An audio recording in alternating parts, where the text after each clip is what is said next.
नमस्कार, मैं हूं आपके साथ दीपक भदौरिया। आज दशहरा का पर्व है, सभी लोग दशहरा बड़ी धूमधाम से मना रहे होंगे। हालांकि कोरोना की वजह से थोड़ा सा फीका है यह पर्व, लेकिन रावण चाहे छोटा हो चाहे बड़ा, जला सभी रहे होंगे, क्योंकि रावण ने काम ही ऐसा किया था। बुराई का प्रतीक माना जाता उसे। लेकिन रावण के बारे में हम शायद इतना नहीं जानते हैं जितना उसके बारे में लिखा गया है। कुछ कथाएँ हैं, कुछ पौराणिक कथाएँ हैं, कुछ किंवदंतियाँ हैं, लेकिन उन्हीं में से कुछ ऐसे फैक्ट्स हैं जिन्हें जानना आपके लिए बेहद ज़रूरी है। शायद जो जानने वाले होंगे या पढ़ते होंगे उन्हें पता भी होगा, लेकिन मेरे लिए तो नए थे ये फैक्ट्स, तो मैंने सोचा कि आप लोगों को साझा करूं। कि आप लोगों को पता है कि रावण के दादाजी ब्रह्मा जी के 10 पुत्रों में से एक पुत्र थे, यानी कि ब्रह्मा जी के पड़पुत्र हुए रावण। ये पहला फैक्ट था। दूसरा फैक्ट, एक बार राम के लिए यज्ञ किया था रावण ने। सोचो, मतलब ये हमें नहीं पता था। क्यों किया था? क्योंकि जब रावण की लंका पर चढ़ाई करने के लिए भगवान राम पुल बना रहे थे, उसी वक्त भगवान शिव की उसने तपस्या की थी। जब भगवान शिव की तपस्या करने से पहले उसे भगवान राम की तपस्या करनी पड़ी थी। उसके बाद ही भगवान शिव की तपस्या से भगवान शिव खुश हुए थे, तो सबसे पहले उसे भगवान राम की आराधना करनी पड़ी थी। और तीसरा फैक्ट है कि बड़ा हैरानी और बड़ा अचरज वाला है कि उसे वीणा बजाने का बहुत शौक़ था। बहुत बड़ा संगीतकार था रावण।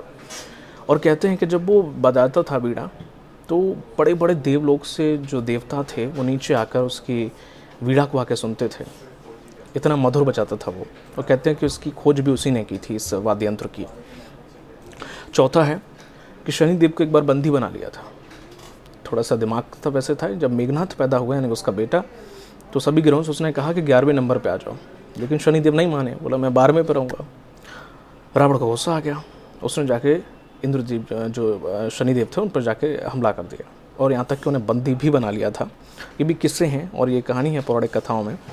और अब कहते हैं कि 5वें फैक्ट्स है कि रावण के 10 सिर थे। इस पर कई किंवदंतियाँ हैं, कई लोगों के अपने अपने विचार हैं। कहीं कोई कुछ और लिखता है, कहीं कुछ और।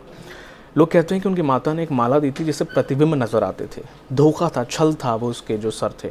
वहीं एक तरफ ये भी कहते हैं लोग कि जब उसने तपस्या में अपना सर काट लिया था शिव जी को प्रसन्न करने के लिए, तब भगवान शिव ने ही उसके जो सिर के टुकड़े थे उनसे जोड़ जोड़ के उसके 9 सिर बनाए थे।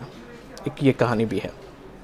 वहीं अब आ जाते हैं नाम रावण किसने रखा था? कहते हैं शिव जी भगवान ने ये नाम रखा था। जब कैलाश पर्वत पे गए रावण और बोले कि अब लंका चलो, यहाँ मत रहो, भगवान शिव ने मना कर दिया, तो रावण ने पूरा कैलाश पर्वत उठा लिया। तो भगवान शिव ने उस पर पैर रख दिया। पैर रखने तो उसकी जो उंगली थी वो दब गई थी उसके नीचे। वो चिल्लाने लगा और चिल्लाते हुए दर्द में उसने तांडव किया, शिव तांडव, जिससे भगवान शिव प्रसन्न हो गए। उसके बाद उसका नाम रावण रखा था। ये एक कहानी है। एक यज्ञ है, जब ये युद्ध हो रहा था, कहते हैं कि अगर वो युद्ध में यज्ञ कर लेता पूर्ण रूप से, तो भगवान राम हार जाते। वो यज्ञ में एक शर्त थी कि उसे एक ही जगह पर बैठकर वो यज्ञ करना है। तो वो बैठ गया, यज्ञ करने लग गया, आंधी तूफान आने लग गया। भगवान राम जानते थे कि अगर उसने यज्ञ कर लिया तो जीतना बहुत मुश्किल हो जाएगा।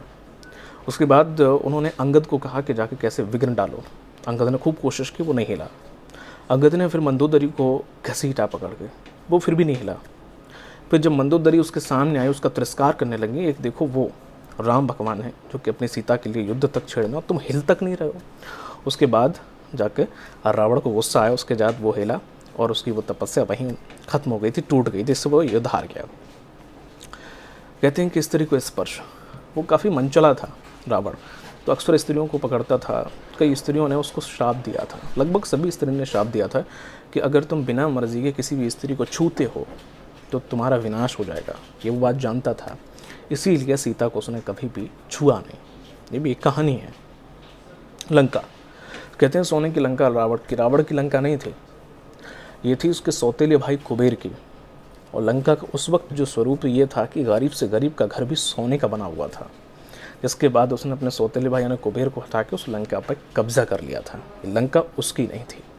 और एक लास्ट यानी कि 10वां पॉइंट, सबसे आदर्श पति और भाई था, बड़ा अपना प्रेम करता था अपने सभी को।